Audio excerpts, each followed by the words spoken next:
यतिखेर हेर्दै हुनुहुन्छ त्रिशुली खबर टिभी। 24 घण्टा ताजा खबरको लागि हाम्रो च्यानललाई सब्स्क्राइब गर्नुहोला, नजिक रहेको बेल आइकन दबाई हामीसँग जोडिनुहोला। अन्ततः राष्ट्रपति भण्डारीद्वारा राजनीतिक दल सम्बन्धी अध्यादेश जारी, दल फुट्न 20% भए पुग्ने। एकाएक राष्ट्रपति भण्डारी विरुद्ध सत्तारूढ गठबन्धनद्वारा महाअभियोग लगाउने तयारी। माधव कुमार नेपाल पक्षको पार्टी दर्ता भएपछि मात्रै बल्ल मन्त्रीमण्डल विस्तार गर्ने देउबाको घोषणा। देउबा सरकारले ल्याएको अध्यादेशमा गगन थापाको डिसलाइक, ओलीको मण्डल र ल्याप्सेल हान्ने राष्ट्रपतिलाई विरोध गर्ने हक छैन। गणतन्त्रपछि नेकपा माओवादी केन्द्रको क्रान्तिकारी चरित्र र संस्कार उल्टो बन्यो पुष्पकमल दाहाल प्रचण्ड। माधव कुमार नेपाललाई ल्याउन मन्त्रीमण्डल विस्तारमा ढिलाइ, अध्यादेशले बाटो खोल्यो। राष्ट्रपति भण्डारीको मुख हेर्दै माधव कुमार नेपाल र महन्त ठाकुर अध्यादेश जारी भए लगतै निर्वाचन आयोग जाने तयारी। देउबा सरकारले ल्याएको अध्यादेशको विरोध गर्दै भीम रावलको प्रश्न, एमाले फुटाउँदा देशमा द्वन्द्व चर्किएको हेक्का नरहेको किन? र राष्ट्रपति भण्डारीले देउबा सरकारले ल्याएको अध्यादेश जारी गरे लगतै पूर्व प्रधानमन्त्री केपी शर्मा ओलीको मुख हल्लिने घोषणा। अब हेर्नुहोस् पुरा समाचार।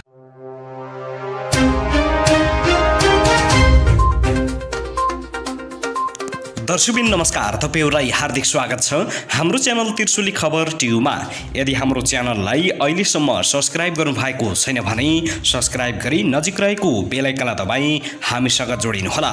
दर्शकबिन फेरि पनि हामी तपाईहरुमाझ निकै महत्त्वपूर्ण खबरका साथ उपस्थित भइसकेका छौं। यो भिडियोलाई अन्तिमसम्म हेरी हामीले साथ दिनुहोला। दर्शकबिन हाम्रो मेहनतको लागि एउटा सानो लाइक गर्न भने नभुल्नुहोला। दर्शकबिन अब लागौं पहिलो खबरतर्फ। नेकपा माओवादी केन्द्रका अध्यक्ष पुष्पकमल दाहाल प्रचण्डले पार्टीको विचारलाई आत्मसमीक्षा सहित क्रान्तिकारी रूपान्तरण नगरी विसर्जन र विघटनको खतरा रहेको बताएका छन्। आज बुधबार शहीद रामवृक्ष यादवको 27औं स्मृति दिवसका अवसरमा पार्टी कार्यालय पेरिस डाँडामा आयोजित कार्यक्रमलाई सम्बोधन गर्दै अध्यक्ष प्रचण्डले शान्ति सम्झौता वा संघीय लोकतान्त्रिक गणतन्त्रपछि माओवादीको क्रान्तिकारी चरित्र र संस्कार उल्टो भएको स्वीकार गरेका छन्। शान्ति सम्झौता वा संघीय लोकतान्त्रिक गणतन्त्रपछि हामी आफ्नै क्रान्तिकारी चरित्र र संस्कारको त्याग, तपस्या र बलिदान गर्ने भावना त्यस्तो छैन, बरु उल्टो छ प्रचण्डको भनाइ छ। त्यस्तो आत्मसमीक्षा गर्दै संकल्प गरेर त्यस दिशामा जान सके अन्तर्राष्ट्रिय कम्युनिस्ट आन्दोलनमा समेत योगदान हुने प्रचण्डले दाबी गरेका छन्। देशको समग्र राजनीतिक नेतृत्व लिनलाई हामी आफैले आत्मसमीक्षा र नयाँ संकल्प गर्ने र नयाँ प्रतिबद्धता व्यक्त गर्नुपर्छ प्रचण्डले भनेका छन्। केन्द्रीय समितिमा जोड गर्न खोजेको पनि त्यही हो, त्यसले नयाँ ऊर्जा पनि प्रदान गरेको छ, तर त्यतिले पुग्दैन। राष्ट्रिय सम्मेलन र महाधिवेशनसम्म गएर विचार, सिद्धान्त र व्यवहारलाई अझ क्रान्तिकारी बनाउँदै लैजान सकिने प्रचण्डको भनाइ छ। हामीले विचारलाई राम्रो गर्न सक्दा नेपालको कम्युनिस्ट र राजनीतिक आन्दोलन मात्र होइन, अन्तर्राष्ट्रिय कम्युनिस्ट आन्दोलनलाई पनि ठूलो योगदान गर्न सक्ने सम्भावना हाम्रो पार्टीसँग छ। तर त्यसो गर्न सकिन भने विसर्जन र विघटन भुमरीमा पर्न सक्ने खतरा छ, त्यसो गर्न दिँदैनौं प्रचण्डले दाबी गरेका छन्। दर्शकबिन त्यसैगरी 5 महिना लामो एकता प्रयास विफल भएपछि अन्ततः नेकपा एमाले औपचारिक रूपमा विभाजनको सङ्घारमा पुगेको छ। नेपाल समूहले सरकारले पठाएको दल विभाजन सम्बन्धी अध्यादेश राष्ट्रपतिबाट जारी भए लगतै नयाँ दल दर्ता गर्ने तयारी गरेको छ। नेपाल सहित 14 जना सांसदलाई कारबाही गरेपछि नेपाल समूहलाई विभाजनलाई थप सहजीकरण भएको छ। नेपाल समूहका नेताहरूका अनुसार नयाँ दलको नाम नेकपा एमाले समाजवादी राख्ने तयारी भएको छ।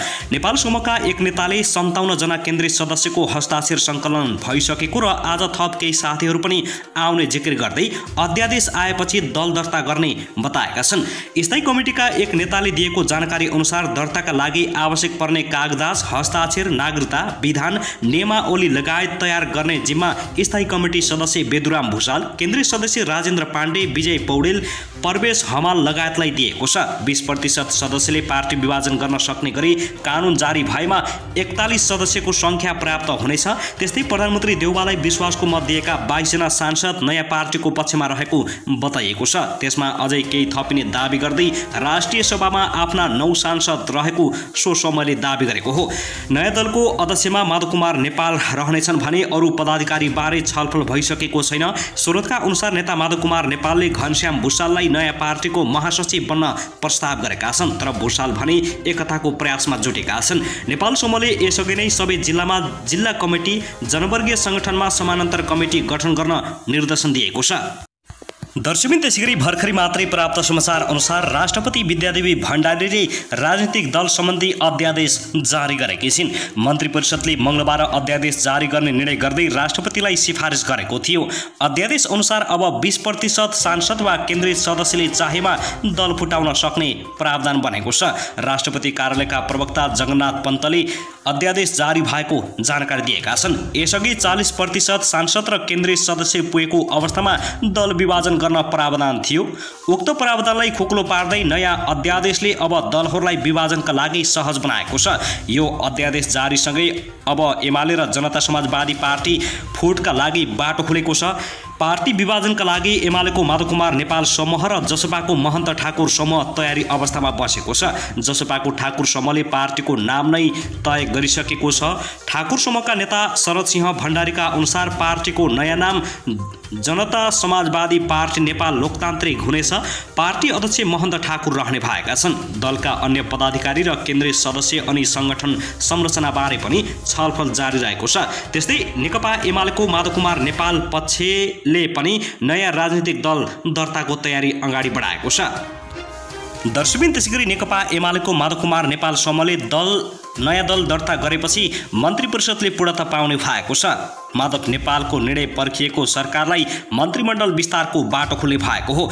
एमाले भित्रको विवाद समाधान नभएपछि नेपाल समूह अलग्गिने निर्णयमा पुगेको हो। नेपाल समूहकै सजगताका लागि सरकारले दल विभाजन सम्बन्धी अध्यादेश ल्याएको छ। राष्ट्रपति कार्यालयमा दर्ता भएको अध्यादेश जारी भए लगतै नेपाल पक्ष निर्वाचन आयोग जाने तयारीमा जुटेको छ। दर्ताको सबै प्रक्रिया पूरा गरेको नेपाल पक्षले राष्ट्रपतिको कदमलाई पर्खिएको थियो। अब राष्ट्रपतिले नै जारी गरिसकेपछि अदालतको प्रक्रिया सुरु भएको छ। एमाले एकीकरणलाई प्राथमिकतामा राखेको नेपाल पक्ष अलग्गिएपछि भने सरकारमा जाने भएको छ। उसले नेपाल समूह नयाँ दल दर्ता गरेसँगै मन्त्रीमण्डल विस्तारको कामले पूर्णता पाउने नेपाली काङ्ग्रेसका एक नेताले जानकारी दिएका छन्। अहिलेसम्म उहाँहरूलाई कुरियो। अब नयाँ दल दर्ता गरेपछि मन्त्रीमण्डल विस्तार हुन्छ। नेपाल पक्षले सम्भवतः आजै नयाँ दल दर्ता गर्ने भएको छ। केही दिनभित्रै मन्त्रीमण्डलले पूर्णता पाउने काङ्ग्रेस नेताले बताएका छन्। अहिले प्रधानमन्त्री देउवाले 4 मन्त्री र 1 राज्य मन्त्रीलाई लिएर सरकार चलाइरहेका छन्। यता जनता समाजवादी पार्टी नेपालले पनि 1-2 दिनभित्रै सरकारमा जाने मन्त्रीहरूको नाम टुङ्गो लगाउने भएको छ। आज पनि केन्द्रीय कार्यकारिणी सदस्यहरूको बैठक रहेकाले त्यसपछि सरकारमा सहभागिताबारे निर्णय हुने नेता प्रदीप कुमार यादवले बताएका छन्। मन्त्री परिषदले पूर्णता नपाउँदा मन्त्री स्तरीय निर्णय लिन कठिन भएको छ। दल विभाजन सम्बन्धी अध्यादेश ल्याउन प्रधानमन्त्री शेरबहादुर देउवालाई आग्रह गर्नेमा माओवादी केन्द्रका अध्यक्ष पुष्पकमल दाहाल प्रचण्ड समेत हुन्।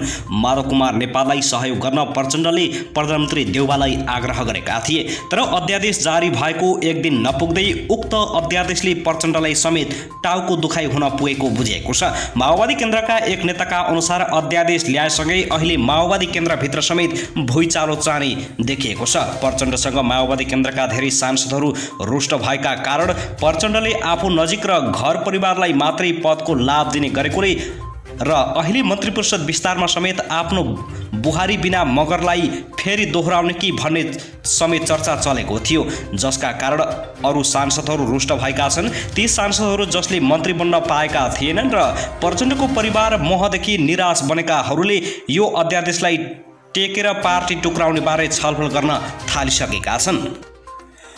अध्यादेश मार्फत 20% पुर्याएर दल विभाजन गर्ने र नयाँ दल खोल्ने वा केपी ओलीसँग सहकार्य गरेर नेकपा एमालेमा जाने भन्ने विषयमा हिजो माओवादी केन्द्रका केही सांसदहरूले छलफल गरेका छन्। उक्त छलफलको बारेमा प्रचण्डले थाहा पाएपछि प्रचण्ड आत्तिएका छन्।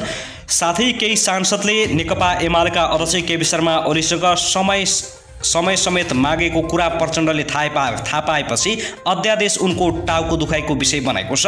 यो अध्यादेशले माओवादी केन्द्रमा बार्गेनिङको बाटो समेत खोल्ने माहौल बनेको माओवादीका एक नेताले बताएका छन्। अहिले सरकारमा जानलाई नारायण काजी श्रेष्ठले प्रचण्डलाई दबाब दिइरहेका छन्। तर प्रचण्डले नारायण काजीलाई उपप्रधान सहित ठूलो मन्त्रालय नदिने मुडमा रहेकोले प्रचण्ड र नारायण काजी बीच पनि द्वन्द्व सिर्जना भएको छ।